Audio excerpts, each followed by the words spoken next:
Hello everyone, welcome back to another episode with me. Today I have the honor of presenting to you Sarah Janzen, and at her core, she's passionate about taking risks, challenging herself with new experiences, and connecting with people and making business better. Sarah is a partner along with her husband Chris of the Ignition Company. Their company focuses on coaching and training for corporations and senior executives, and personal development for professional men who have lost their career mojo. She's also the host and producer of the podcast The Ignition Show. And Sarah mainly works behind the scenes today, focusing on the business strategy, marketing, and operations of their business. On paper, Sarah brings over a decade of experience in corporate sales and marketing, over 5 years in entrepreneurship, and a degree in biochemistry to round things out. In reality, she brings a whole ton of passion for learning, growth, and pushing boundaries. Sarah is all about bringing consciousness and creating awareness around the lives that we build. This episode is for anyone who's had trouble with owning their story and their past. Without further ado, here she is. Sarah, I'm so excited that you are here. Just looking at you makes my heart warm. It's been at least 2 years now that you and Chris hosted that workshop for us. I still remember we were in Toronto, and It's how we first met. And I really feel since that moment, I have just loved and appreciated you as a woman, as well as the team that you're building with Chris. It's for me, it's like such an example. And then as well as now being a mom. So, you know, I know it's new, but it's just, I just love to see that journey unfold for you. And so this is going to be such a great episode. I'm very, very excited. So I want to thank you for being here, Sarah. I know that you also have a little one, and so he needs you almost 24/7. So thank you for making it. This is my pleasure, Yvonne. When you told me what you were doing and you asked me to be part of it, I was absolutely honored, and I couldn't wait for this interview. So yeah, let's get to it. Thank you so much. Okay, so let's kick things off on the lighter side. I always like to know, what did you have for breakfast this morning? Oh, you know what? It's so funny right now. So I'm a woman of routine, and Chris makes fun of me. Like, I can eat the same thing all day long for like weeks on end. And breakfast is like, Chris almost forces me to have variety for lunch and dinner, but breakfast, I maintain the same thing. It varies. So right now my thing is coconut yogurt. So it's, I try and avoid dairy. So it's coconut yogurt with a scoop of protein powder, and I mix it in and with some chia seeds and hemp hearts, and then heated up berries, and I mix that in for some flavor. So that's my thing. And it is because I'm a mom. I used to do like the two, 2 eggs on a bed of lettuce, and I'd sit down and enjoy it. And then with the little one running around, I'm like, I need something I can make fast. I can eat fast. And so that's my thing. Coconut yogurt with berries. Oh yeah, personally that sounds like an upgrade. I love coconut yogurt with the berries. Oh my god, so good. Yeah, so good. Yeah, that invention was really good. So, okay, I really want to give everyone some background on your story. So why don't we dive right into it? And so, as vulnerably, as detailed as you feel comfortable, can you share with us kind of like your journey, how you grew up, how this all unfolded for you? Sure thing. So I'll start at the very beginning. I grew up in a really, really small town, like less than 10,000 people. And I grew up in the country outside of the small town. So it was like kind of a sheltered upbringing. And at 15, I just wanted to bust out of this small town. Like, it was too small. So in high school, I did a bunch of exchanges. I lived in Spain for 3 months. I lived in Finland for a year. And this was all within high school. And that kind of set my whole trajectory on setting myself up for challenges, putting myself consciously into uncomfortable situations so I could grow. And I didn't realize this at the time. I only realized it when I was in my 30s, looking back, and I'm like, oh, that was the beginning of it all.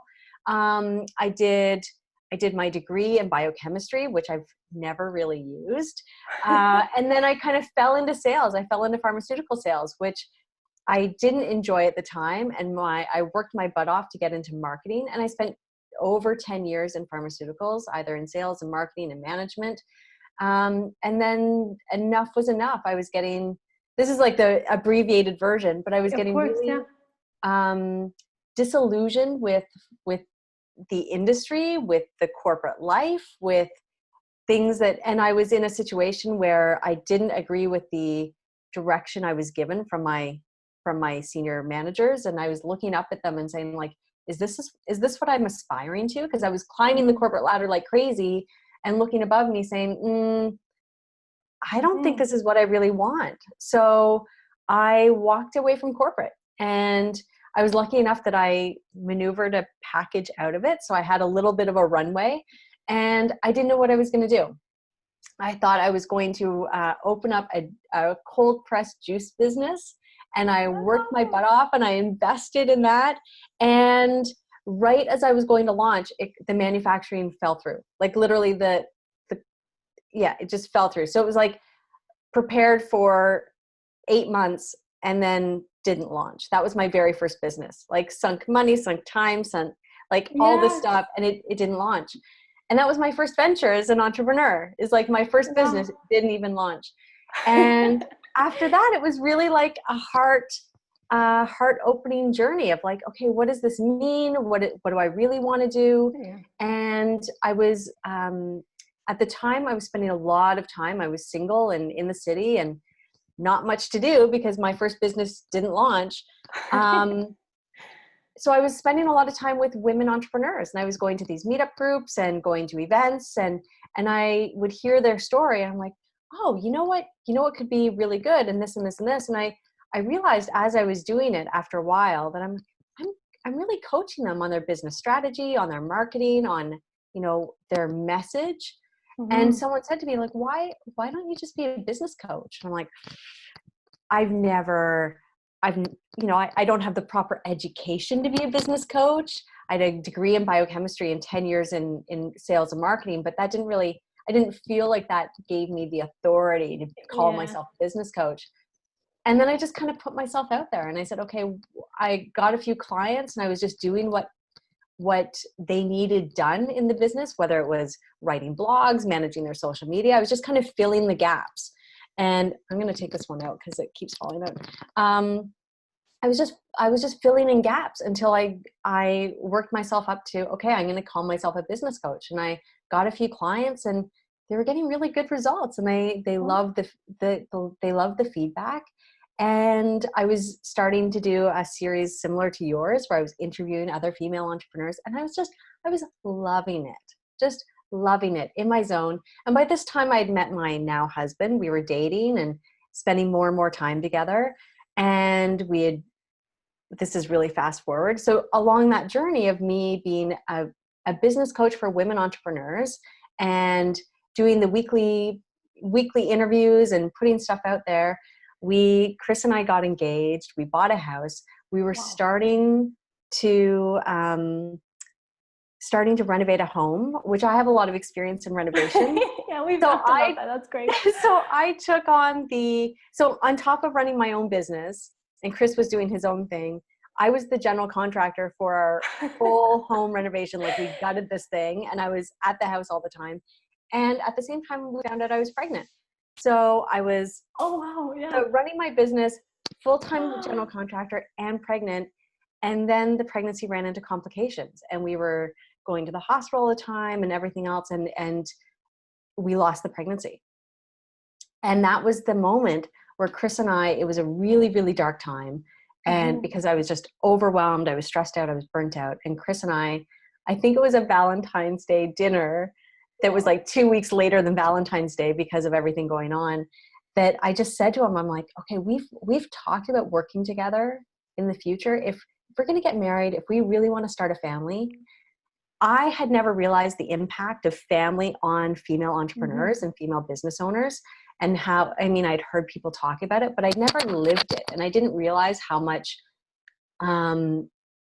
it can just sway. It can, like, life takes you in different directions. And it's not the linear line that I'd always had the good fortune of, where, business is like, you have a plan and you work out the plan. Life throws you curveballs. And my miscarriage or loss of pregnancy was a big curveball to say, okay, so if we're going to do this, we need to merge it. And I need the flexibility to be in the business when I can be, and not be in the business when our family demand, family needs or family demands or life or health or whatever. Yeah. So that was the beginning. That was 2 years ago, I guess, 2 years ago. And we started, the beginning stages of working together. And since then we've gotten married. We've had a beautiful boy enter our lives. I gave birth to Brock 10 months ago, and it's worked really, really well. So now Chris and I have merged our businesses. I'm the back end and he's the front end. So he's the coach who talks to everyone. And I'm the one in the back end who sets up the websites, does all the marketing, helps with the strategy. He and I both merge on the strategy. But it works really well for me because then I can spend all day essentially with our little boy. And then during naps, after he goes to bed at 6:30, that's when I can open up my computer and spend a few hours. But it's not time crunched. Like, it's whenever I get to it during the day. I don't have specific meetings with specific times. And that's worked for us. For the most part, that's really worked for us for now. So that's my journey thus far. No, but it's interesting because I remember reading The 7 Habits of Highly Effective People, and always said that, sometimes it's not necessarily the important urgent things, but it's the important non-urgent things that are actually, so it's kind of like you're tackling the things that are important to the infrastructure of the business, but nonetheless, they're not necessarily urgent because they're being taken care of as well. So completely. And it's funny because Chris, I've recently got my own client again, serendipitously, but that was the stipulation. It's like, I can't do anything that's, has a deadline or a timeline. I'm like, this needs to be an ebb and flow kind of thing. And we've had meetings where I'm like, Brock didn't go down when he was supposed to. We're going to have to move the meeting. Abort, and that's part of the agreement. Like, that's the only way it's going to work for us. That's so beautiful. Actually, you shed a lot of light just there, even on a lot of little topics along the way. But I'm actually curious because I always like to make reference to the little girl in us. And I'm curious because this always just always kind of just sets the conversation. But was there something that you dreamt of becoming as a little girl? Yeah. So so my sister and I are really, really different. My sister dreamt of the big, wedding dress and the kids. I dreamt of the corporate office. I dreamt of the corner office. Like, I just wanted to be in this corner office with people coming in and out and me like making decisions and people That's amazing. Like, that's what I dreamt of when I was 9 years old. Like, that's crazy. And right now I'm actually in a corner office. This is Chris's office. But like that's what I wanted. I knew I wanted to be in a business, making decisions, making things happen. Yeah. Is what I didn't know it was going to be business. I thought I'd be like a corporate lawyer or something. Something very high powered where I could wear stiletto heels and business everything. And oh my gosh, how things have changed. I'm in yoga pants and I put on a top just for this. Usually I'm in sweatshirts. It's like, this is me in my natural habitat. Yeah, it's amazing. I love it. But I think that's what's so amazing about it is that I am kind of making things happen, making decisions, I have Chris to execute on my ideas, which is kind of cool, because he's the front end. So I think it's a matter of taking the essence of that dream and making it a reality in the way life creates it, right? Like, and I think like Tony Robbins, you and I are both very familiar with Tony Robbins. Tony Robbins as a kid wanted to be a rock star. And I don't even know if he plays an instrument, but if you've gone to one of his events, he practically is, right? Like, he's jumping on stage. Everyone's like, waving their arms at him. He's kind of like a rock star on stage during his self-development events. So I think we just have to find that essence in our dream, and just make it the reality that comes to fruition as life takes hold. Wow, this is so brilliant because, you actually talked about a little bit, like, I wanted to go back to your degree because you just said something about like listening to the flow of how life leads you and like adapting. And so it's funny because while I was preparing for the interview, one of the things maybe you had mentioned it to me, but I didn't remember, is that you had studied biochemistry, microbiology, immunology. I was like, what? Yeah. Because I'm like, that never comes up. And I'm like, of course, because maybe it was 10 years, it was years ago. No, unless you're a doctor or a PhD, like someone in the lab, no one uses a biochemistry degree. That's so true. Well, yeah. You know what? I wouldn't know. I didn't, but I mean, that's a lot of study because I know that's an intense degree. So I'm actually wondering because it's like, it does explain kind of like transition into pharma, maybe not sales and marketing, but like it does, you know, there's a link there, but like, I could make the link for pharma. Yeah. Yes. Like Yeah, it helped because, me like, understand studies. It helped me understand the rigor of studies and helped me talk to doctors kind of on more of a even playing field. But I think it was one of those things where and I'm sure I'm not the only person who I did really well in school, and I thought the next step was to get a degree in something I was good at, get a full-time job that, you know, uses that degree. And that's what I did. I did well in high school. I actually went to the guidance counselor in high school and I said, you know, I have no idea what I want to do. And he said, well, you know, you're too smart for business. You should go into the sciences. I see here your grades are really good in science, math and science. And so I did. I followed his, you know, instead of being like, you don't know what you're talking about. But I came from a small town where any of the business owners were like boutique shop owner, you know, and I knew I didn't want that business. I didn't have any examples as a kid of what a business owner was. You were either a professional or you worked in a factory or you had a shop. That was pretty much true. it. That was the world And you lived up. Yeah. Yeah. It makes sense. absolutely. There was no social media to see what was out there. Those were my examples. So I did what I thought was the next step. You know, you go from high school to university, and I studied this. And in about year 3 of university, I was still doing really well, but I didn't love it. Like I would look around in my classes and there would be people who were like, oh my goodness. And they would get so excited. And I was like, you know, I just wanted to talk to people. And I was getting my honors degree, which meant working in a lab, and it was so slow. And I would just look forward to like lunchtime and break time where we would all socialize in the lab kitchen and we could like talk to each other. And that was my thing. It's like, I knew I didn't want to be a doctor. I knew I didn't want to be a dentist. And that's what everyone in my class wanted to do. I'm like, I don't want to do that. I definitely don't want to get my PhD in this because lab work is way too slow, like in terms of research. I just have no patience for that. And I was really at this another, you know, crux in my life where I'm like, what am I going to do? And I literally just fell into pharma. Like it wasn't something I aspired to. I just fell into it, and I'm so grateful. Okay, actually, because I want to dive deeper into that experience of like being in corporate and pharma. For 2 reasons. So the first one is actually, it's interesting that, and I kind of just want to conclude what you said, because I think that's so relatable to so many people, is that sense of the experience of being in university, really feeling like, is this really what I want? I know I felt the same thing for sure. I was just like, why am I studying this? But it was like too late to change. It was always too late to change. Totally. And it was always like, but what else am I going to do? Like, I don't know. Or I needed to pick something that made money. So I can totally relate in that in a different way. But your corporate experience, so I'm guessing after university, somehow you landed in pharma and that moved you to Toronto? So I started in Kingston, Ontario, which is a small city, like big town, small city kind of thing. Started in Kingston. I was there for 2 years, and I moved to Kingston for the job. I didn't know anyone. I was new to this job. I was like the youngest in the company pretty much. And my solution was just work my butt off. I didn't love my job, but I really liked my manager and I liked some of the people on my team.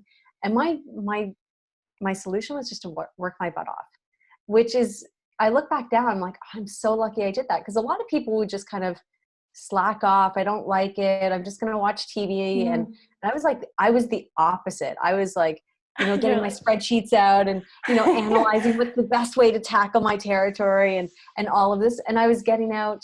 I was also fortunate that it was a town where there are a lot of like, we call them lifer sales reps. So they knew the doctors, they knew the job so well that they didn't really have to work at it.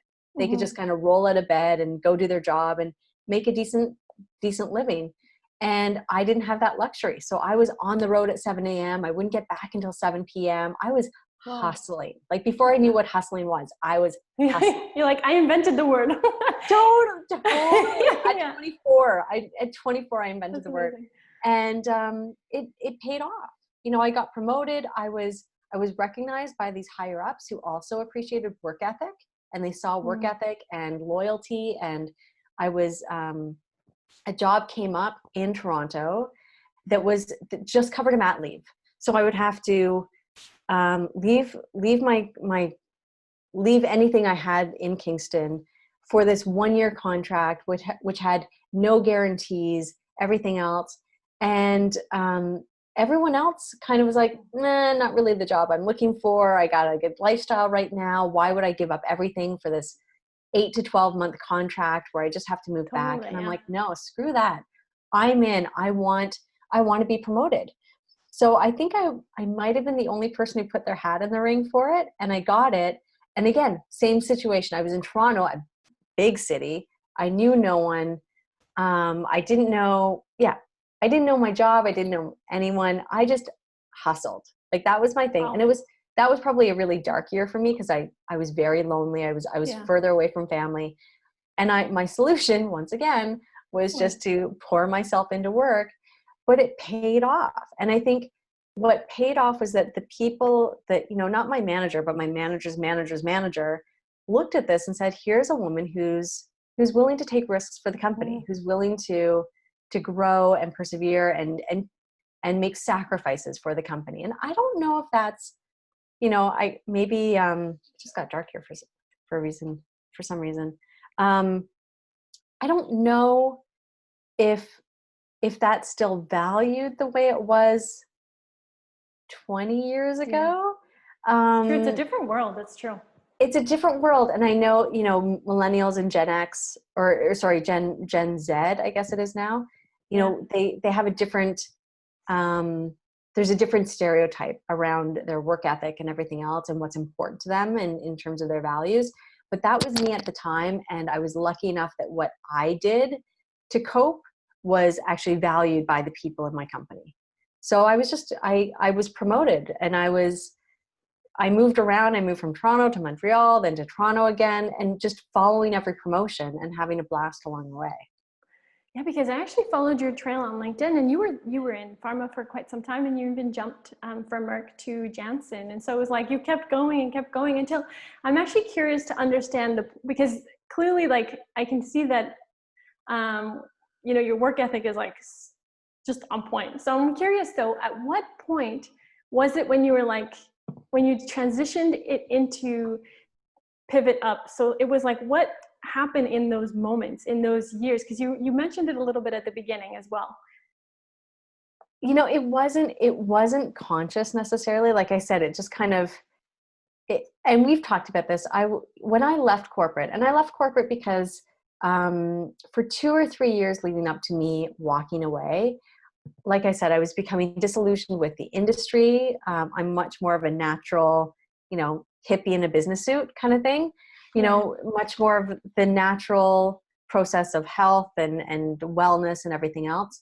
And I was getting disillusioned with corporate in the juxtaposition. And I think because I moved companies, I was seeing different cultures of different companies. And I never actually, it's funny, I moved companies because my companies merged and were bought out. I actually never jumped ship. I was never looking to leave the first company. I was ready to like retire with the very first company that I joined because I had such great loyalty to it. Like I was just going to work my way up and that was it. And like I said, life gets in the way and our companies started merging and being bought out. And so I moved companies and it just wasn't the same. I didn't love the company culture. I didn't love what it stood for. I didn't love what I saw within the walls of the company. So I was ready to leave. And when I left, and this is hindsight looking back, I left, I was running away from something as opposed to running to something. If I did it all over again, or if I gave any advice to people, I'd be like, find what you love and go towards it. Don't try and run away from bad situations. Because when I was running away from a bad situation, that's where I was kind of left in the void. I was like, okay, what now? What am I going to do? And it took took, I mean, it didn't take that long, but it took longer than I was comfortable with to find my footing. And I feel like if I'd spent more time when I first recognized that I was unhappy and dissatisfied, I wish I'd taken more time in a stable environment to figure out what I wanted to run towards.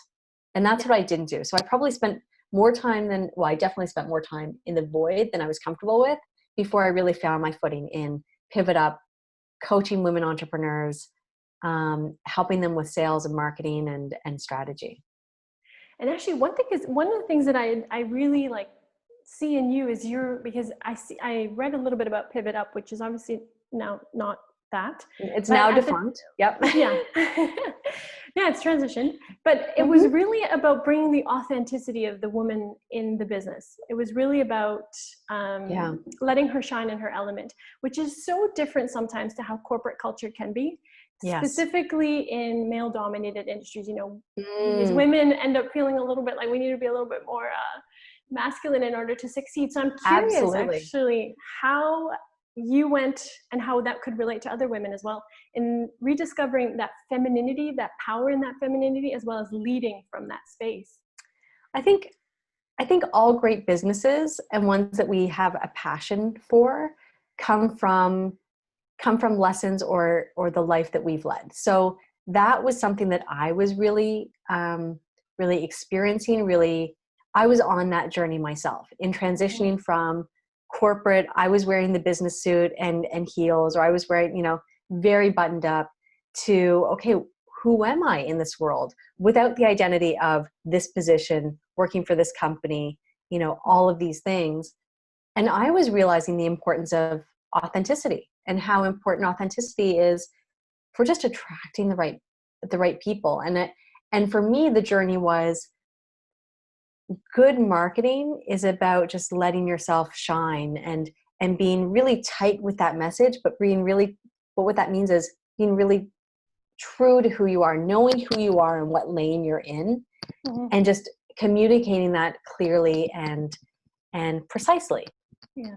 And that's when when you exude it as well, that's where the real power comes in. And that's when you attract all these people that you don't even know how they found you. They're just falling into your life and your business. And I was seeing that with a lot of the women entrepreneurs that I was talking to and connecting with. They were like, yeah, but shouldn't I be this, or shouldn't I talk about this? And I'm like, and it was coming back to, but who are you? And who are the people you really want to attract? And who are the people? They're like, no, but I can't, they make more money than, and I'm like, no, but if you level up your, what you're radiating, and if you are authentically, at that level, you're going to attract those people. And I've seen it so many times. I've seen it time and time again, that when people step into that, that's when awesome things happen. And I actually attribute meeting you and Alex, that was Chris and I really being our true selves and authentic selves. And that was a magical day. When we met you guys, I went home and I had goosebumps like for 5 hours, and I couldn't stop talking about the day and having met you guys and how amazing you were. And for me, that was a moment of magic that just validated everything in terms of just living your authentic truth and having the right people fall into your lap. Fall into that. Yeah. Yeah. Wow. That's actually so magical. You mentioned so many nuggets there about, like, first the shoulda, coulda, wouldas, right? Oh, so dangerous. And I'm still so guilty of them. Guilty. Yeah. Yeah. Actually, the other day I said I should, and Alex is like, sorry. And I was like, thank you. You're catching me. I'm like, this is brilliant. Yeah. Thank you. I'm like, it's true. It's a patterning that, and that comparison. So there's so many beautiful things that you just said right there. And it's interesting because it's true that, so actually let me take a step back. So then you launched the juice company. You said that didn't go very well. So so the moment of quitting, was there a defining moment? Was there a line that was crossed that you were like, Like what, was there a course that you took or a belief that you changed that you were like, okay, this, because as a little girl, if you dreamt to be in corporate, like suddenly to change that, something must have shifted. Yeah, so Definitively. I was becoming disillusioned with pharma, everything else. And then I went to a Tony Robbins event. And I went there looking for answers on what my destiny was. Yeah. I was looking for answers on like, okay, so what's the next step? If I'm not loving this corporate gig, what am I meant to do? And I came out of that event not knowing what I wanted to do, but having a deep realization for why I was so unhappy with my life and my relationship, my love life and everything else. I'm like, I've been so focused on achieving, with my masculine energy and achievement and everything else, that it had been at the real detriment of my love life, of my a lot social life, because I'd moved around so much, or that I didn't really have a core group of friends. There were a lot of things I was like, oh, I need to do things differently. Yeah. And I was so committed at the end of coming out of that event. I was so committed to making these changes that I had a couple nights of just deep surrender where I was literally just praying. I'm like, I'll do this, whatever it takes, I will do it. And then I met someone, not Chris, but I met someone. I'm like, you know what? This opportunity came to go on a whirlwind trip with this guy. And I'm like, I'm going to do it. This is so outside my comfort zone, but this is what I've been praying for, literally, is just like something to happen. So I did it.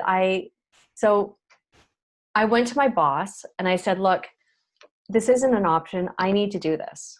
And he's like, well, it's at the worst time possible. It's when you're supposed to present in front of the leadership team of the company. You're supposed to be doing this. You're supposed to be doing that. I'm like, I'll do everything up front, but you need to present for me because this is no longer a priority for me. As I didn't say it in so many words, but that was the message, was that I'm taking a step back from putting work first and I'm going to put my life first. And 3 weeks after that trip, I was asked to leave the company. I was like, this isn't working, everything else. And I'm like, that's destiny. That's my message that this is. So I got my package and I left, and I felt so aligned. It's so weird because I felt so at peace with it, that it was just meant to happen. And this was life saying, yep, here you go. Here's the next step for you. So it was purely me living the life that I wanted, and life just made it happen for me. Oh my gosh, that even gives me shivers, because I've been in situations where I was fired, and it was like, in the moment you're kind of like, did that just happen? But at the same time, there's a sense of relief. And let me tell you, from the outside looking in, people were shocked because I had the best results the year before with my team. I had 8 people working for me, and we had the best results of the division the year before. Like, everything on paper was amazing. It was purely my, whatever aura I was emitting at the time was just like, not working out. Wow. That's And so actually, because you had shifted your priorities, what did success become for you at that moment? Or like, if you were to describe your definition of success now versus how it was then, like, how have they changed? How has it become different? And how does it empower you now? Night and day. So, and the other thing is, and this is something that I was hoping we could touch on. Success for me had always been achievement, financial, but even less than financial, it was position or title. It was what someone had bestowed upon me, right? And that's what I grew up with. Everything was achievement. Like, as far back as I can remember, my dad would be like, okay, so what was the score on the test? And that's what I strived for. And when that was literally like disintegrated in front of my eyes, right? When I left corporate and there's no one bestowing title on you, there's no one bestowing value on you. You have to make it up on your own. Yeah. That was another whole journey of like, okay, how do I define success? And it's, Well, Yvonne, it's yeah. an evolution, right? Because Trust me, I know. before I had a baby, it was a different definition of success. Now it's very different. For me now, it is making sure that he's a happy, healthy, awesome kid, right? He's developing as he should. Like that's one part of the definition. It's that I have me time to do what's important to me, and do what's important to me in shorter and shorter spurts of time. But that's it. And it's also a loving relationship with my husband, and where we are connecting on a regular basis. And it's growing the business. It's still, it's making sure that our business not only is financially sound, but also it's an expression of who we are as people. Yeah, and it really does come out. I know from working with you both, it's you really bring you to it, which is like, well, I think we're more and more moving towards that model of like just bringing ourselves and our shining and our light to our work, and then that being the appeal, like you were just talking about. But yeah, it's so true. You guys are living examples of that, so it's beautiful. So when you really look back in life, like up until this point, because obviously there's way more to go, but what would you attribute the success to? Like, at first, I feel like you mentioned it was a lot of like work ethic, but I feel like there's probably an underlying a string that pulls this all together, or is it maybe your ability to adapt? And I don't know. I would say growth. Yeah. I would say growth, because, and I think that is it ties in the work ethic, it ties in the adaptability, but for me, it's just always evolving. And I look at my life now and my being now, and there are people who knew me in my teenage years who wouldn't recognize the person I am. And every once in a while, I'm like, oh, is that a good thing? And then I snap myself out of it. I'm like, yeah, that's a great thing, because your teenage self,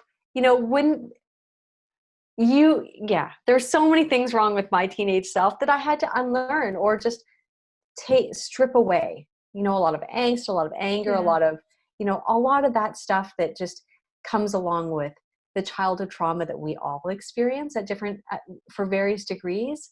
The things that are ingrained in us as kids, like, for me, it was achievement. Other people, it's to get along with others, it's to dampen your strengths to let other people shine, like whatever it is for different people.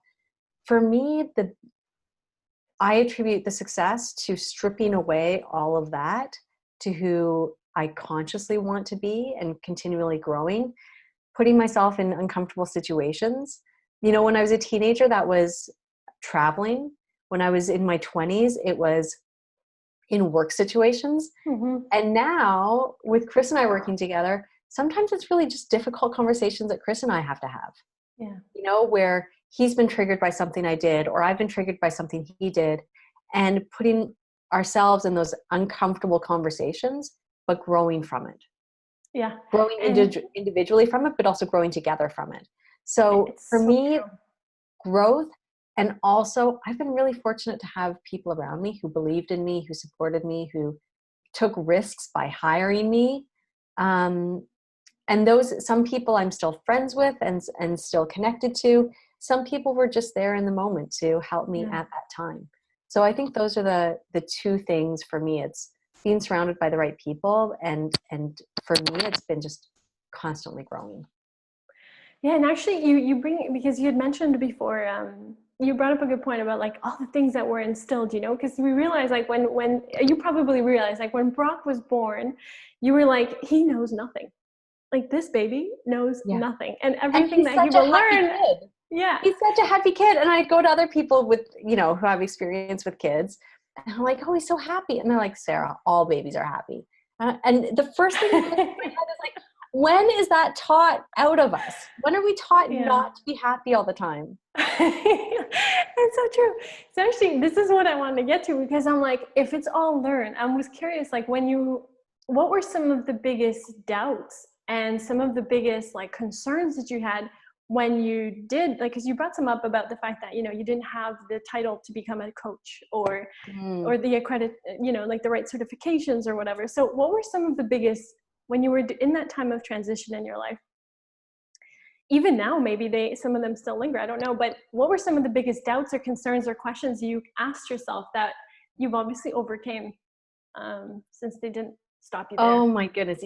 Like, Yvonne, where do we start?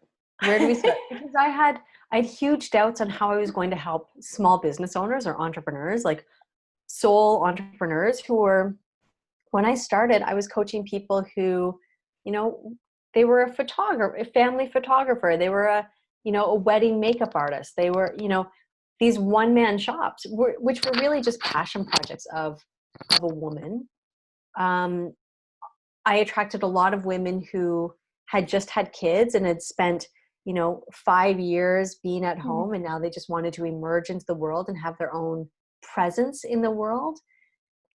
And their goals, sometimes varied, and their ambitions. Sometimes they just wanted a passion project. Sometimes they wanted to make 6 figures. Sometimes they wanted to all this.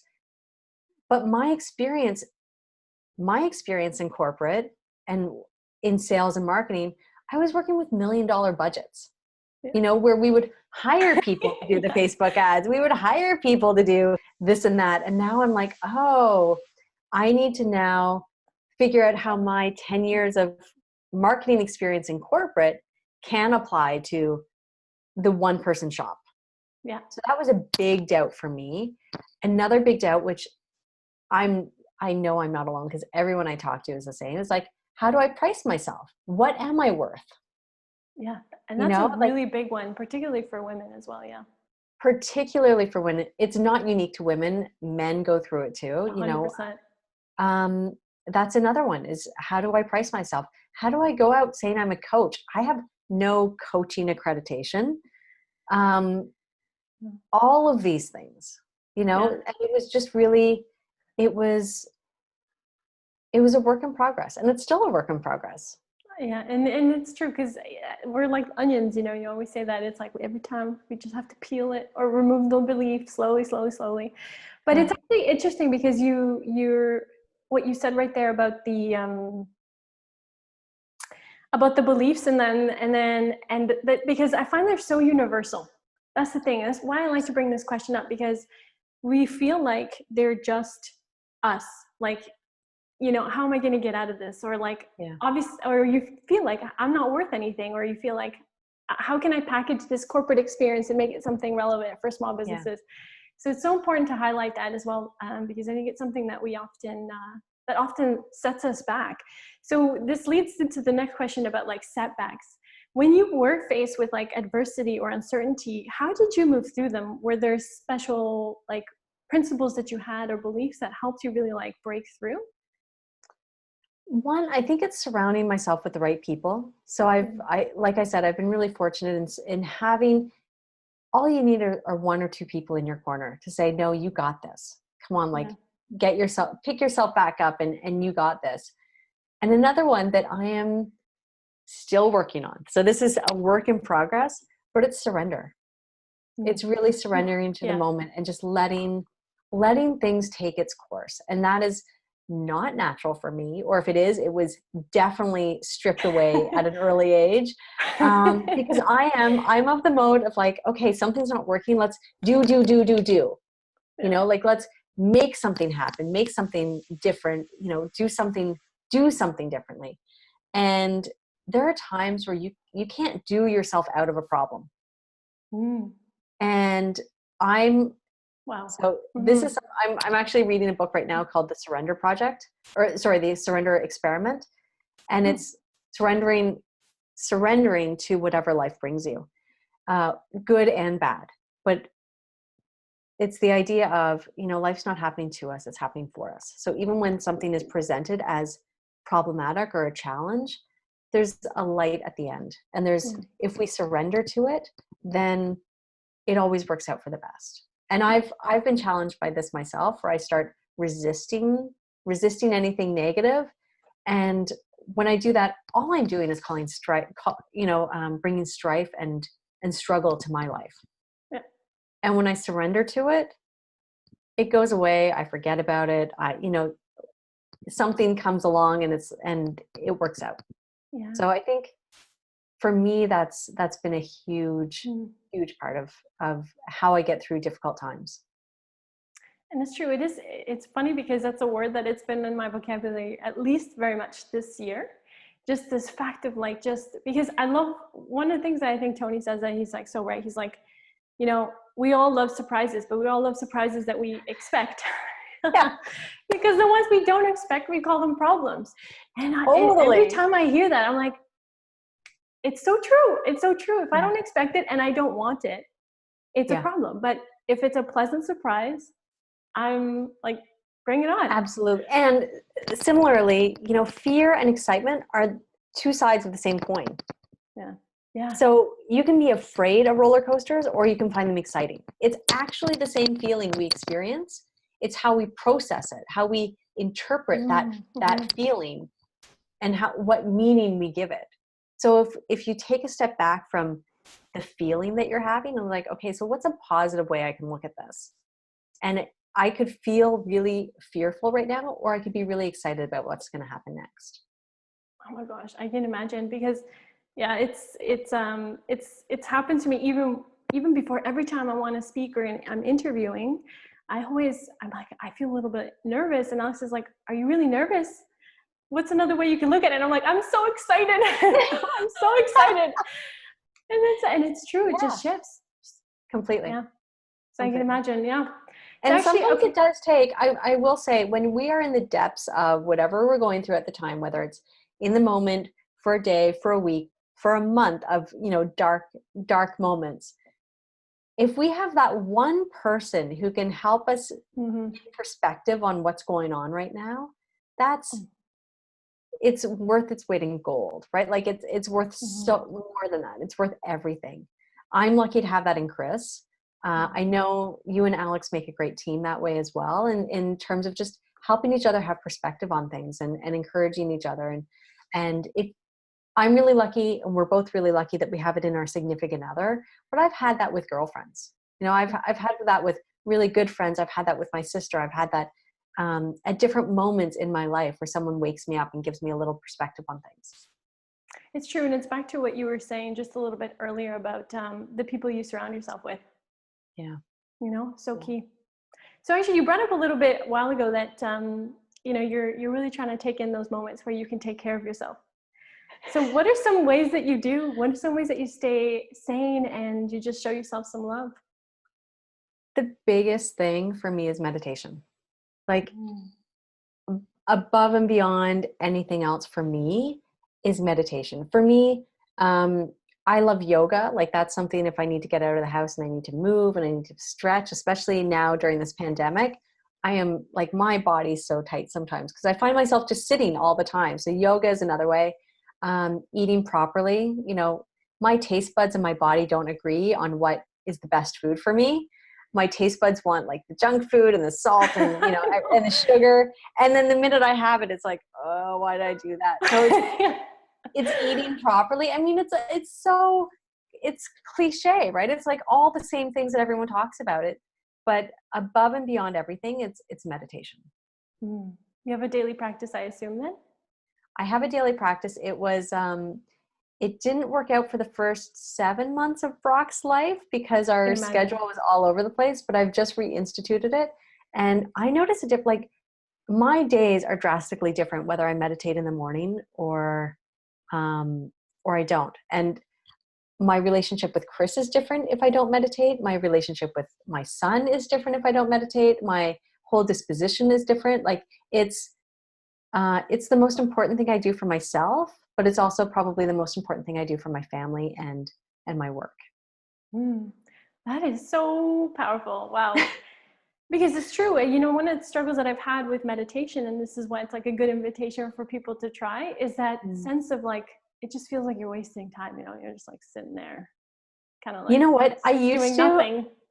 There have been times really early in my meditation practice, like years ago, I would sit down on the couch, and this is when I was working for corporate. I would sit down on the couch. I would put my timer on for 20 minutes, and I'd be like, okay, stillness, just like, pause and think. And I would start running through, okay, what do I need to do today? What does my agenda look like?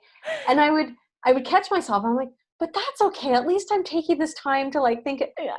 And it's now I'm realizing, no, it's like, it's focusing on, it's really removing yourself from that and focusing on whatever you want to focus on, whether it's the breath, whether it's the void, focusing on darkness, focusing on stillness, whatever it is.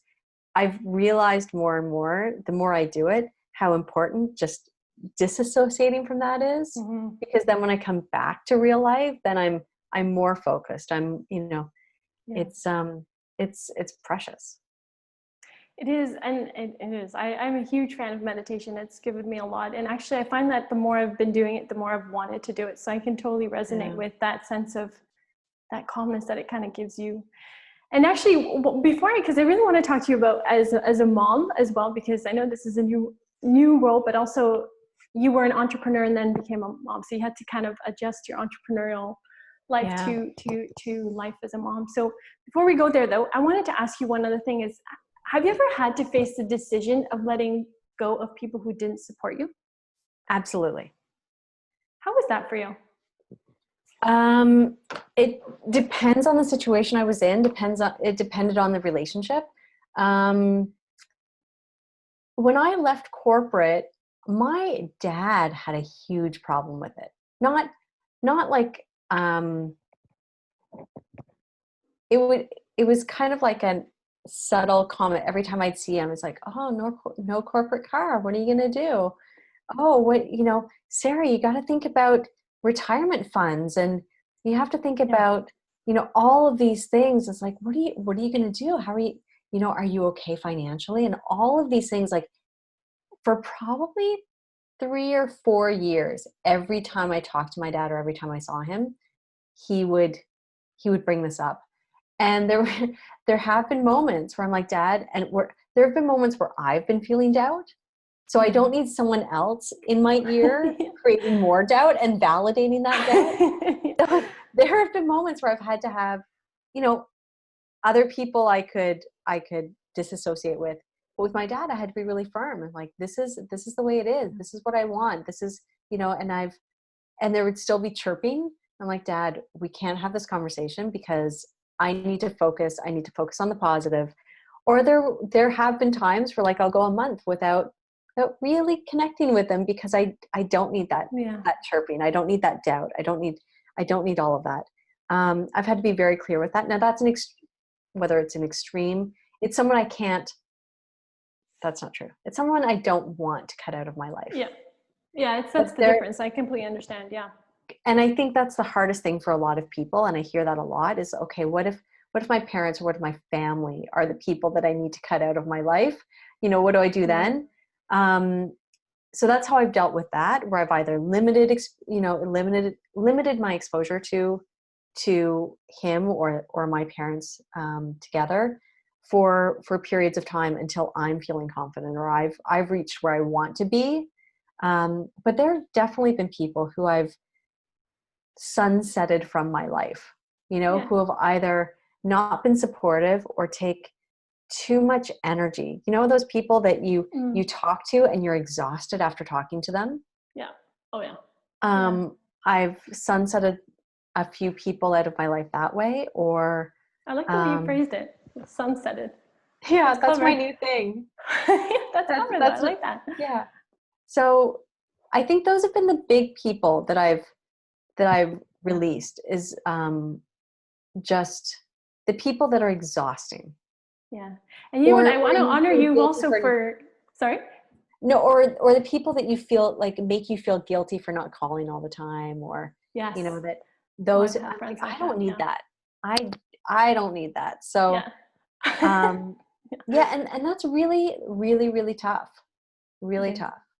Yeah, it's often so easy because I've gone through the phase of like, what do I need to improve? What do I need to improve? What do I need to improve? That's always the question, but I don't take a step to say, what do I need to let go of?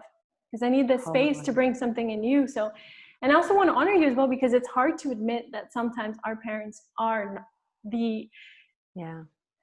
can be the not the adversary, but like they can be a bit of they present that challenge. They're sometimes our best teachers, as in like they really show us what we need to work on and what we need to improve on. And sometimes you want to be like, oh my God, I wish I was not related to you. But at the same time, you don't necessarily want to disconnect. So yeah, and I think that's a tricky one, but I think it's something that we can navigate. Unless you have family members or parents who are absolutely abusive. I part of the process for me was just recognizing that my dad was coming purely out of love and concern and care for me. Like he didn't want to see me make a bad decision or didn't want to see me struggle. Really was he didn't want to see me struggle. And then I say to him, but sometimes struggle is part of the process. Oof, yeah. So you just need to you need to trust that for 18 years, you did the best you could and you did a great job. And now you have to trust. Yeah, it's true. Especially as a dad, you're kind of like, there's that protective instinct of like. Completely. I totally understand that, which is actually interesting because now if we look a little bit into your life as a mom. So recently you became a mom. Yeah. Good cue in, but how have you had to adapt your career to being a mom? Oh, well, like I mentioned, I mean, I had my own business. I was focused on women entrepreneurs. Like that was my jam. So I'm still passionate about that. I'm still passionate about women entrepreneurs. I had to adapt because I knew I still wanted to work. I knew I still wanted to be an entrepreneur and a business person. But to do that in the way that worked for me and Chris and I needed to merge our business. That was the solution that worked for us. We merged our businesses. Part of that was, okay, so which one did we go with? We're in very, when we met, we were in very similar spaces. We're both coaches. He was doing a lot of corporate work and consulting and life coaching, for lack of a better word. Essentially high performance coaching. And I was doing, female entrepreneur business coaching. So a big thing you asked, like, or, what are the biggest challenges along the way or things I had to let go of? One of the biggest things I had to let go of was that business and be like, everything that I built and it was such a journey to get there. And I was in the midst of it. To let that go felt, that was big for me. That was really big for me. And to go from I'm making it happen to now I'm in the back end of the business. So when you look at the websites that are linked to this interview, you'll see Chris. You rarely see me. You'll see me on the podcast because every 2 weeks, we get together and we do our after show podcast where we discuss different interviews. But that's really the only time you see me in the forefront of any of our businesses right now. And that's by design. It's intentional because I can't commit to showing up, right now in the front end. I can commit to showing up in the back end. Like I said, during naps, before he wakes, before my son wakes, after he goes to bed, I can commit to those hours, but I don't know when those hours are going to be. Yeah. So that's been a challenge, and that's been the biggest change in how I show up as a business person since having my son. Which is funny because it's one of the things that I think Alex and I most admire about the two of you is that you're both very intentional about how you go things. So when you say that, we've been very intentional about organizing it in this way, that really resonates for me. But before I leave this actually, and before we jump into that, because I do want to talk about how the beautiful relationship you guys have built. It's I want to just ask you a little bit about like, what would you say to new moms that are also surrendering to this change? So a lot of female entrepreneurs out there are so ambitious, we're like you, they're so ambitious, so determined, so like, I can imagine there's a lot of, like you said, surrendering to that moment and accepting that reality has changed. So what would you say is like something that's really helped you, or maybe a few things? I think the biggest thing for me, like you said, I'm a very ambitious person. I'm a go-getter. I'm type A.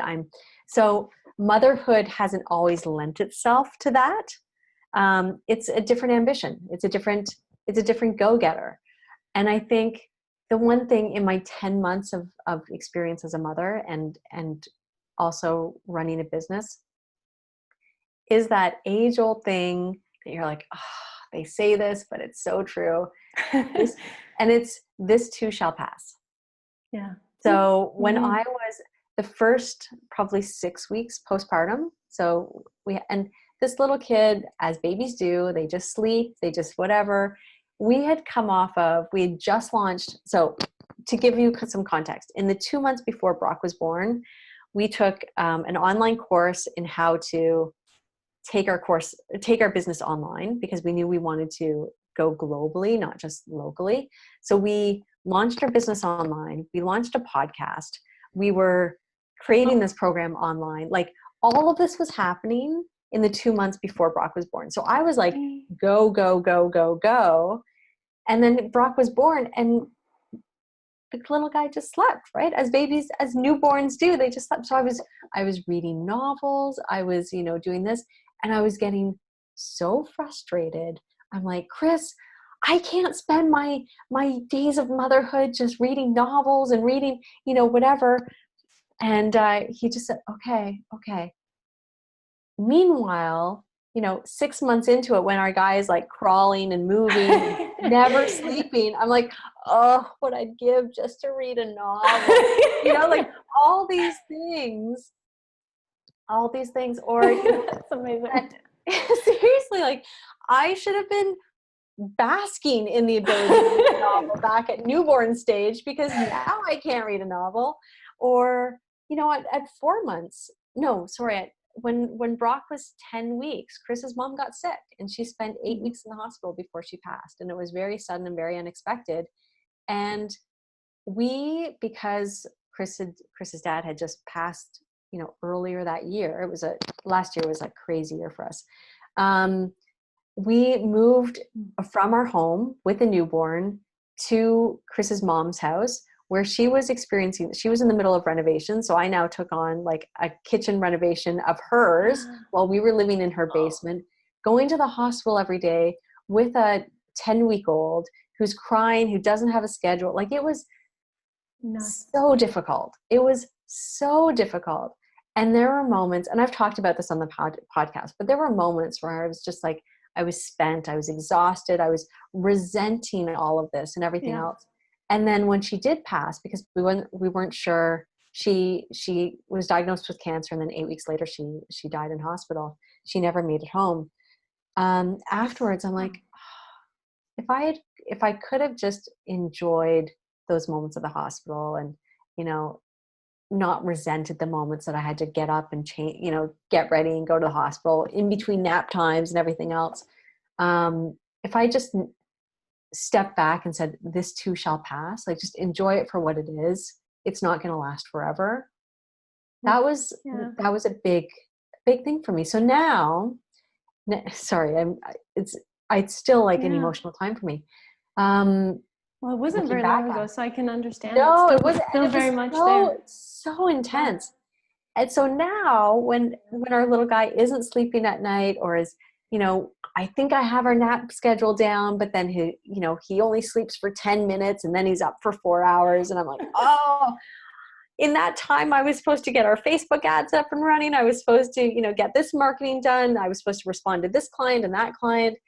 And I just have to let it go and be like, okay, this is what the day has brought me, and this too shall pass, right? There will be moments where I won't be able to spend, and I think about that daily when I get frustrated that I'm not getting enough work done, and spending, because during this pandemic, we don't have childcare. Any childcare that we did have is now on lockdown. So it's all us. And I realized, okay, there will be a moment in the not too distant future where I won't be able to spend this much time with him, where I won't be able to, do what we do now. Yeah. Completely. Yeah. So I think that's a very long-winded answer to your question, but like, that's the biggest thing for me, is this too shall pass. So just enjoy it for what it is. Wow. I'm going to take that even if I'm not a mama, because it's true. It just applies to everything. Yeah. It's true. When you reflect back on the moments where you could have been more present or just accepting of that reality. But I love what you said about, this is what the day brought for me today. For some reason, Brock didn't want to sleep or whatever it was that day. That's it. Or he's grumpy one day, or he's throwing pots and pans when Chris is trying to have business calls. And I'm just trying to okay, let's choose the Tupperware, not the pots and pans. They're quiet Tupperware. The rubber, all of these things. It's no, this is what it is today. Oh my gosh, it's so true. But it's also what makes you both so relatable. It's just, wow. No, it's so true. It's just it makes you guys so, so powerful. So actually bringing Chris into the picture now, because I know, like I mentioned earlier, I swear, one of the things I love about you both and just in your relationship, and I think it's something that Alex and I have learned a lot from both of you, is how intentional you are and how your willingness to really be there for each other and hold each other's accountable in a loving, and you guys just have such a beautiful space. So actually, what would you recommend for women to get intentional and to create great relationships? So what's been a key for you? Oh my goodness. I mean, Yvonne, that's a whole other interview. I can tell you what it meant for me. And there's a whole process I needed to go through before I even met Chris. Yeah. I tell Chris, and I'm very upfront, if we had met 10 years before we did, he wouldn't have been attracted to me. I wouldn't have been attracted to him. We would have been, we just would have passed and thought nothing of it, because he wouldn't have made my radar. I wouldn't have made his, There was a lot of stuff that I needed to do, especially coming from the achiever, the corporate background, all of these, the striver. There were a lot of things that I need to, how I related to men in the corporate environment. I was very, what I would have called myself then, I was strong and, didn't back down. But I look at now and I'm I was competitive. I was, and not in a good way, right? Kind of in a cutting people down, and looking back, I'm I was emasculating a lot of guys that I really respected, because that was my way of relating to them, is sarcasm or cutting them down. And so that was one thing that I really needed to learn, and really, how to relate to men in a different way. Letting them be who they are, and being okay with who I am. And how I mean is, and I've done a lot of research on this, and this is something that I would love to help couples, and especially entrepreneurial couples in the future, because I think it is such a it's a huge gap in how we're brought up, or even the examples we have as we're given. I definitely didn't have a great example of in my parents' relationship on how to have a loving, loving, supportive. Oh girl, I'm with you. And we've talked about this before, and so I think it's being okay with who I am and not having to compete with him. Also recognizing that what makes him a man, and I say that, what makes him a man I'm attracted to is also the stuff that drives me crazy. His masculinity doesn't jive necessarily with my feminine way of doing things, but that's also, in other ways, that's what makes him the most attractive person to me. Wow. So I think that's for me what it is. But I also think, as you mentioned, we are very intentional. It's kind of drifted a little bit in this pandemic, in these days of pandemic, but we once a week we'll sit down on the couch, and we call it our toe talk, where we are at different ends. This is so funny. Wait, I literally had the question. Can you please walk us through your? Go for it. No. This is amazing that you brought this up, because literally I wanted to ask you about it, because I thought it would be great for other people to know about this. So please continue. This is awesome. So we call it our toe talk, and we sit at different ends of the couch with our toes touching in the middle. and that's very intentional, because oftentimes when couples talk and they have their moments of, it's intimate, we're touching, and we're, but it's a different, it's also a different vibe, because when you're cuddling close to someone, and I do this like as if my head was on his, it's hard to have those difficult conversations, because you're afraid he's going to pull away, or you're afraid um, you're not, or you're not able to watch each other's facial expressions because you're cuddled close. So we have these toe talks where we very intentionally once a week sit on the couch and we go through the week. And it's when we started it, it was actually to deal with conflict, like, oh, you triggered me on Monday and this is how I felt. And now, because we do it more regularly, it actually is to prevent conflict. So, and I say conflict, it's not like big blowups, but we all have these where you're like, oh, that didn't, or I'm triggered by that. And then the whole day kind of, unravels, Yeah. and then that takes energy away from your work, from your meditation, from your, everything else, because you had this minor conflict with your spouse that just you didn't resolve properly. So we had these toe talks initially to resolve conflict on a regular basis. And now we have toe talks to prevent them. So it's like, oh, when you said that, and it, and this is typically how it goes. I'm like, when you said that, it didn't trigger me per se, but it didn't sit well. And I think this is why, and it gives you the space. First of all, it gives you the space to present something in a very safe environment. I can see how Chris is reacting. So I'm not afraid of him pulling away. We are both there on the couch. And it's a way of us saying, what didn't really land well for me, but if you said this in a different way, or how could I have said it differently that it would have been better? And it works beautifully. It works really, really beautifully.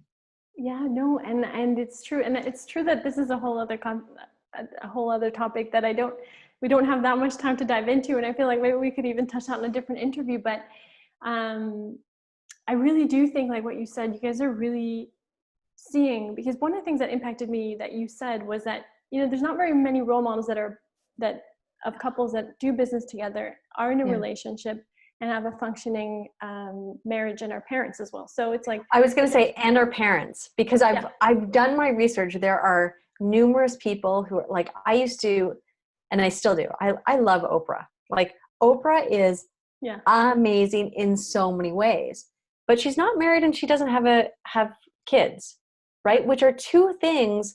And she's done that very consciously, because she has said this. She's like, I knew I wouldn't be able to focus on my business if I were married or had kids. I'm like, damn straight you wouldn't be able to. Like, I have trouble, So for me, I think it's so important for us to find people that have a similar lifestyle or similar values. And for me, I'm constantly on the lookout for people who are married, work with their spouse, and have kids, because those are three very unique, not the married, but it's like, put those together and it's a unique situation with very specific issues and specific challenges. Dynamics, absolutely. And to see people maneuver through that, I'm constantly looking for examples, because my word is growth. The one thing is growth. If I can learn from those people and grow from those people and institute new ways of doing things, I'm all in. Oh my gosh, so this is a calling to anybody who knows. Anyone, please reach out. Put them down on the comments and we will make sure to reach out. Please do. No, seriously, those toe talks, I know Alex and I really appreciate them, and we've kind of like instilled them since we heard them from you guys. But it's also, just to reiterate that point, I think it's something that couples can really try, just because it creates that space before there's animosity, or before there's anger, or before there's another emotion. Resentment. Like preventative. Exactly. Yeah. So it's been huge for us. So thank you for sharing that. I love that. So, and actually, I want to just touch on a few things before we actually just talk a bit the Ignition Company, because that's a big part of what you guys do, and I want to make sure people hear a little bit about that. So throughout this, I know now that we've kind of gotten like even if it was detailed, it's still just a brief summary of like everything that's happened. But what have you really discovered about yourself in the process of becoming a wife and then a mom and an entrepreneur that you didn't before anticipate, or that you didn't know was maybe lying inside of you? Like, is there something you discovered about yourself? Hmm. It's kind of a big question, isn't it? Yeah, you know what? I think, and they're different for each one. For, as a wife, and I never thought I would hear myself say this. So just keep that in context of keep it in context that you're listening to the achiever, the little girl who was told you can do anything and you don't need a man to do it. Mm-hmm. So as a wife, I love being taken care of.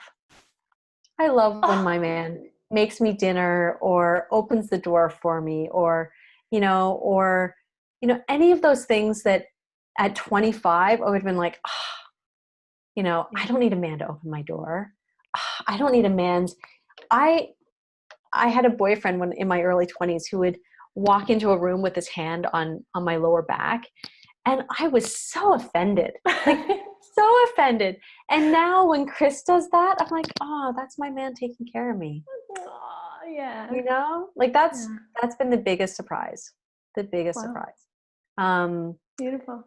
So I think that's one. As a mom, I think just like everyone says, just enjoying the moment. Yeah. It's being able to lie in the, or sit in the same place and play with the same toys for half an hour or longer or all day, especially in this pandemic where we're not really going outside as much as we normally would, or seeing new people. It's just being okay. My little boy, his favorite activity is destruction.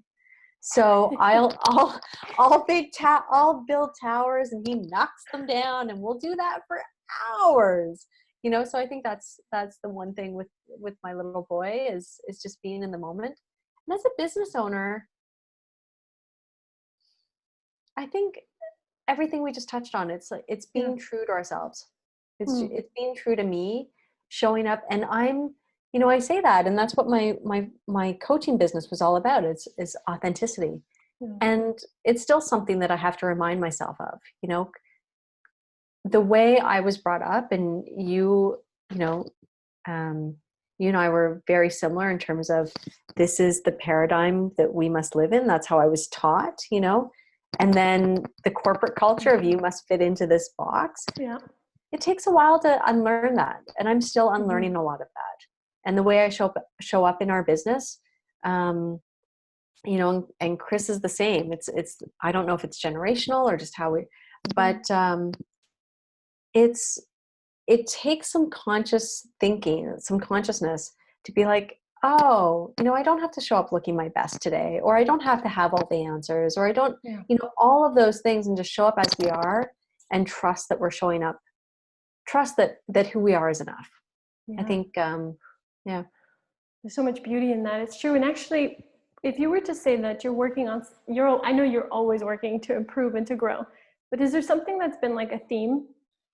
Surrender. Yeah. That's been the biggest theme, which is why I'm reading the book right now. I remember, I forget where I heard it, but I was talking to someone about, the coronavirus and how, and this was at the beginning, and how it's, and I believe this, she was saying this, but I believe it too, is that we're kind of forced to change our daily habits. We're forced to kind of withdraw from the world to figure out what's not going right. I believe that at the end of this, we're going to see a lot of divorces, because people are going to realize that they're not in a marriage that's supportive. We're going to see a lot of people come together because they're going to realize how important those people are to each other. Yeah. We're going to see a lot of babies.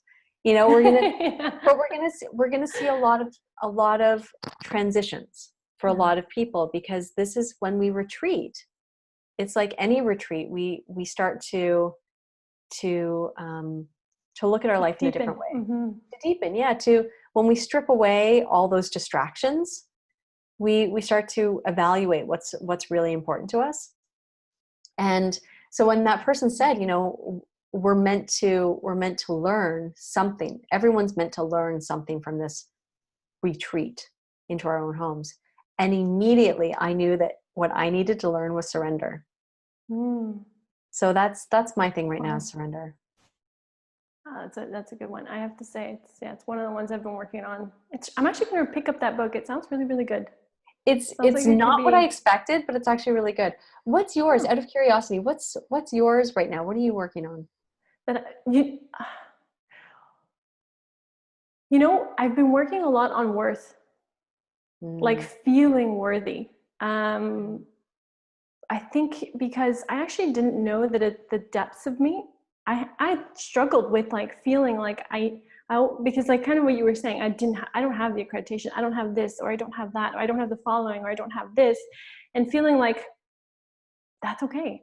Like it is, or just feeling, which is so funny because lately I've been doing a lot of reflecting on this and thinking like, if I value life and each life, then really everything has a worth.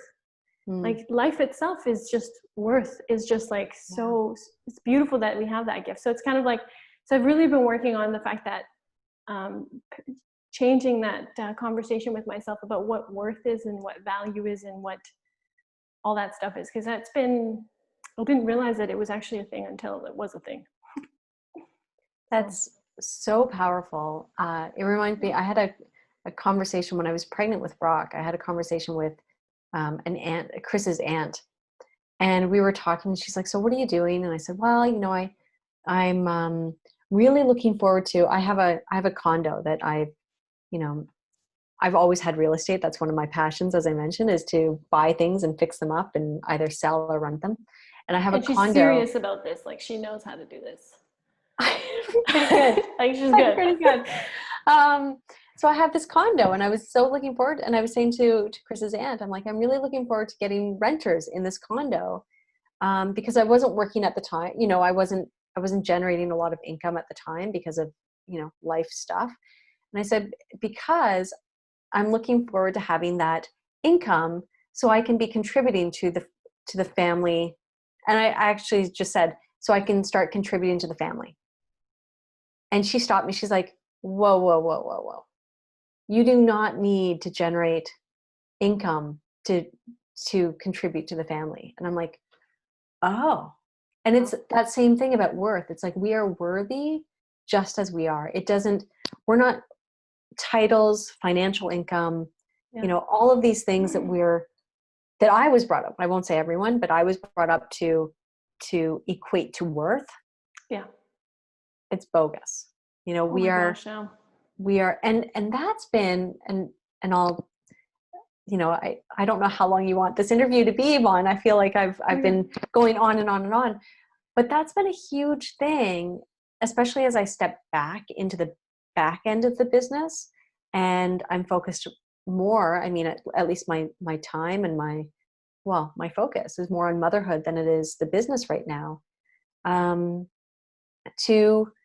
To know that I'm still worthy, to know that my worth is not defined by my title, by my income, by my effort in the business, the time spent in my business.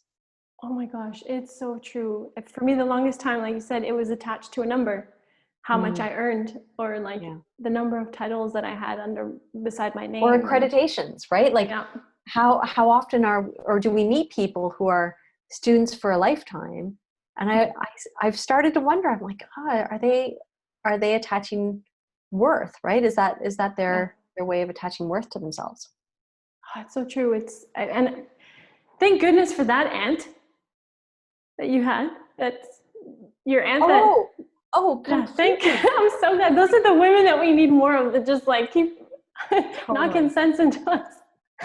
Absolutely. And if I mention that to Chris, he'll say the same thing, but you need someone to be like, no, wait a minute. Yeah. Like what do you, it's so true. And there's actually something I've been contemplating doing, is because I know, they always say like behind every great man, there's a great woman. And even in any kind of relationship, there's always a team.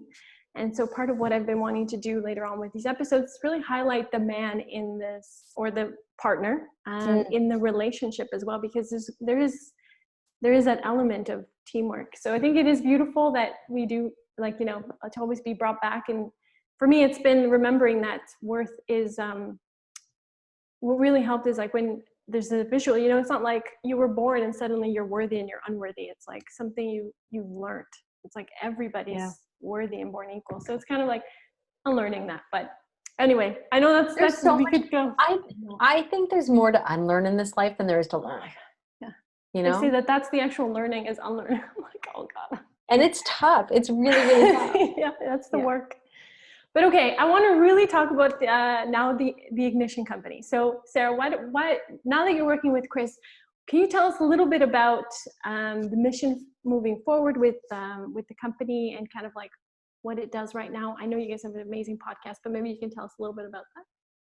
So there's really three pillars to the business. One, we're focused on corporate, so helping not corporate, companies and executive teams just be better versions of themselves through the high performance coaching and training and facilitating. So often people will come and say, you know, we're not jiving, or we're going through a lot of challenges or changes. And it's really just understanding ourselves, but also how we work as a team to elevate performance in the business atmosphere. Yeah. That's one part.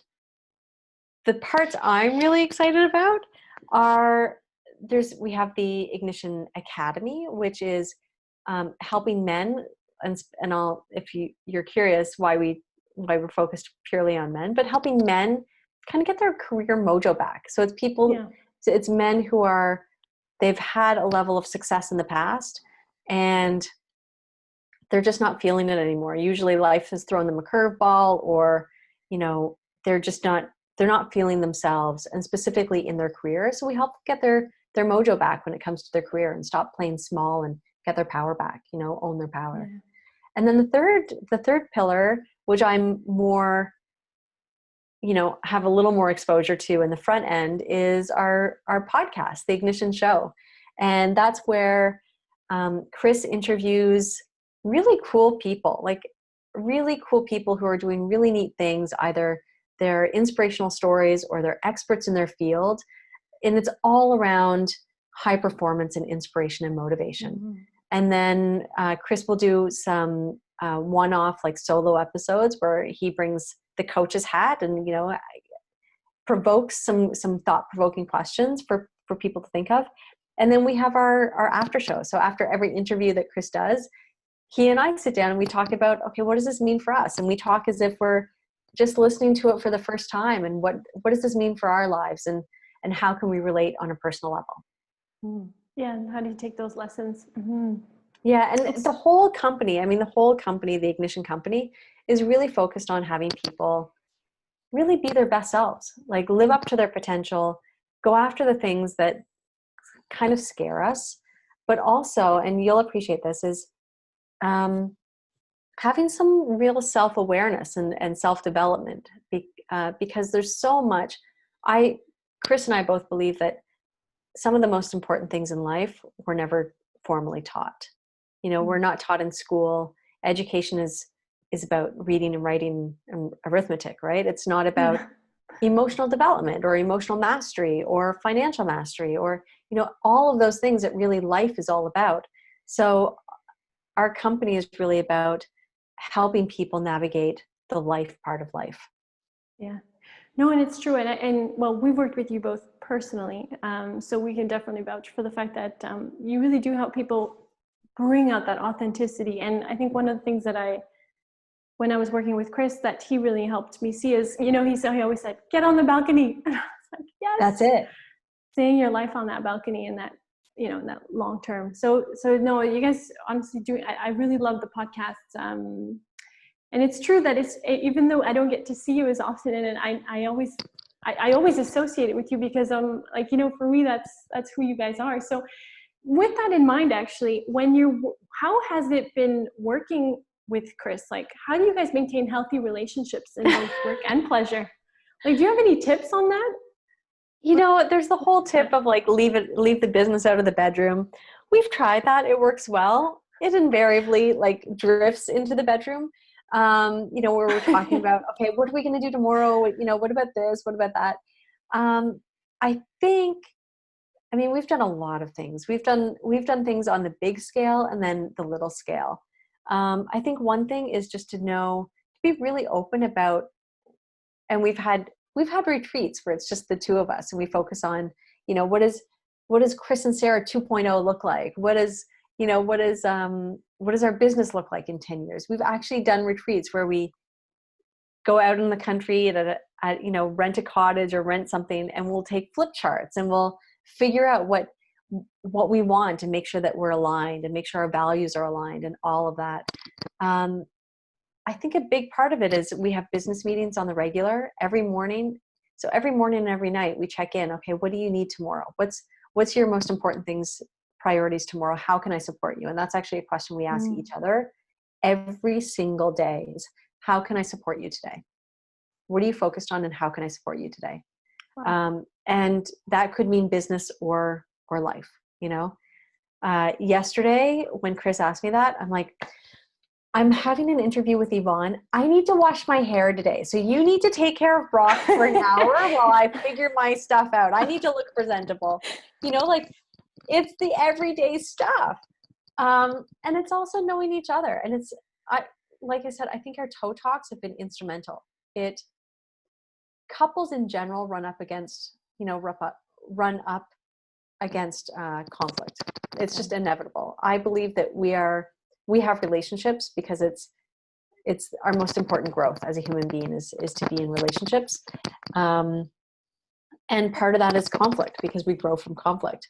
Yeah. So I think the toe talks that Chris and I have are huge in terms of helping our relationship get better, but it also helps our business life as well. It's so true. I love that. I just love how intentional you guys are. It's just so beautiful. And actually, before we actually close, because I know this has been a while. I just want to actually close on a question is, what would you say is the best part of being a female entrepreneur? Oh, I think right now is the best part. You look at everyone, you look out in the market and women are being celebrated. All of the Me Too movement, I see so many, we're at such a critical time right now. Mm-hmm. And I just see women rising up.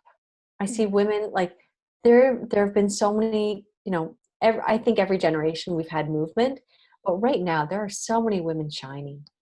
So many women shining, and so many stories of women in the past who are doing amazing things, and they just didn't have the platform. They didn't have the global platform, or they were just, they were there to help us along. The different times where they were there to help move things along. But you see so many women shining, and I would say the biggest thing right now for women entrepreneurs is how we're helping each other. I think in the past, women were in their lane, and they were just focused on making it for themselves and their family or their community, which was absolutely needed. And I think what you're doing right now, for example, is just one example of so many things I see in the market right now where women are helping each other and they're banding together like they haven't before. Whereas before there was competition, or there was too many challenges for one woman to band together, and now we're seeing people just help each other, and that's the best thing about being a female entrepreneur right now. Oh my gosh. And you know what, I think you just dropped like a truth bomb there. It was like so crazy, because I often found that a lot of women on their journey said, men were the people that were the most against them. But, sometimes I'm like, honey, we have, even as women, put ourselves down. And it's like the relationship we have from woman to woman or man to man. Like, I'm not saying it didn't exist in one way or the other, but it's like also realizing our relationships with women also, it's like, was not necessarily always that healthy. So I look back at my like career. So true. Yeah, no, I look back at my career, and in the early days, it was the men that helped me the most. And now, You wouldn't think it, but it's true. And I've read a lot about that of why a lot of women experience that. But I think we're coming into a time right now in history where it's women are helping women. Yeah. And I think it's so exciting. And we're going to see a lot of awesome stuff right now coming from women. I know. I'm so excited about it. And just like stories like this, you know, they just bring so much light to the world and allow women to really just take that authenticity and then shine it out. And so actually, just to kind of conclude a little bit, I have just a few, is there any content out there or people you would recommend, whether it's a book or a podcast or just some people that really inspire you? Great question. You know, I'm a huge fan. Now, I wish coming off that last question, I'd be like, oh, this is the woman you should be following. And there are so many women. There's, why am I reaching blanks right now? I'm going to get back to you on that one. Yeah, but the no worries. person I'm the most like, just, I love what he's doing is Dr. Joe Dispenza. Mm-hmm. So maybe this is because I'm all about the meditation right now and getting into the void and getting into creating your own destiny through inner work. For me, the biggest person who's just exploded in the past 5 years has been Dr. Joe Dispenza. He's doing amazing work where he's on the forefront, I believe, of merging the spiritual and the science together. And he's incredible. Yeah, I've listened to a couple of things, but I guess I'll keep a closer eye on him. Like, I do know who he is and I do follow his stuff, but yeah, wow. I'm actually really curious to see that because, traditionally they're two different worlds. And that was always my conflict. It's like, oh, I have that biochemistry degree, but I'm curious in the spiritual sense. And he's the one person who's brought them together for me. So then, Sarah, how can people find you? If they wanted more wisdom and knowledge and just like, how can they hear more about you? Oh, so many ways. No, I'm on Facebook. I'm on Instagram. It's probably the most public place I am is Instagram. I know you're going to be including the links in the show notes, but you can find me on Instagram. You can connect with me on LinkedIn if you're a more professional bent. You can also go to our websites. You won't see me necessarily, but you'll hear about me on the Ignition show. Listen to our podcast. That's probably the easiest way you can hear more from me is listen to the podcast and listen to the after show. That's where I'm front and center. I kind of dominate those shows. But that's the way. And you'll see more of me in the future. Right now, like I said, I'm the one running my butt off behind the scenes to make the business happen. But in the future, you'll see more of me in the front end. Yeah, and also enjoying being a mom, which I'm so happy to see. Yeah. Thank you. What is one thing you would encourage women to do for themselves? As parting words of wisdom, what is one thing you would encourage women to do for themselves? Know what you want and go after it. So, and I say that because there were so many times where I wanted something, but I thought I needed to do this and this and this before I could do that. And this and this and this always fell apart. And if I just went for what I really wanted from the beginning, everything would have happened a lot faster. So go after what you really want and don't feel like you need a degree, a title, someone bestowing worth on you, bestowing, the okay. You don't have to wait for someone else's okay. Just go after what you really want and skip all the steps on the way. Yeah, just charge at it. Charge at it. Forget all the shoulds, right? Forget all the shoulds, because if you really want it, you can get it faster than you think. Yeah, that's well. All right, Sarah. Well, you do some incredible work for others. Is there anything that we can do for you as people watch this? Is there anything we can do? You're doing it, Yvonne. You're doing it. You're bringing women together in this amazing, amazing forum. I love that you're getting the backstory of women. I always thought that was the most interesting part, is to hear people's journey along the way. So what you're doing, bringing women together in just this authentic, kind of informal way, right? And that's the way that women connect best. Historically, they were always in the kitchen, over the kitchen over the kitchen table connecting. This is your modern day version. And that's the best thing you can be doing, is just connecting with other women and supporting other women. Mm. Oh, Sarah, what a beautiful episode. Thank you so much. Thank you. Thank you. This has been my pleasure, my honor. I can't wait to see all the other interviews you do, because I love this idea and I love what you're doing, and you're amazing at it. Thank you so much. And I really look forward for what's to come for you, your family, and just, there's just so many things that I'm so inspired and excited for you. And as well, just, I learned so much. So I'm grateful. And I will leave again, as I mentioned, Sarah's details just below in the show notes. And yeah, thanks again for And being hopefully here. we'll see each other in person soon. We keep trying to make it happen. And the last time, it's like this pandemic knocked it on its feet. So we will connect. But as you can tell, I just love you, and I love you and Alex, and I just love what you guys are doing in the world. So keep shining. Thank you. And we love you guys. And give Chris a big kiss for me. I will.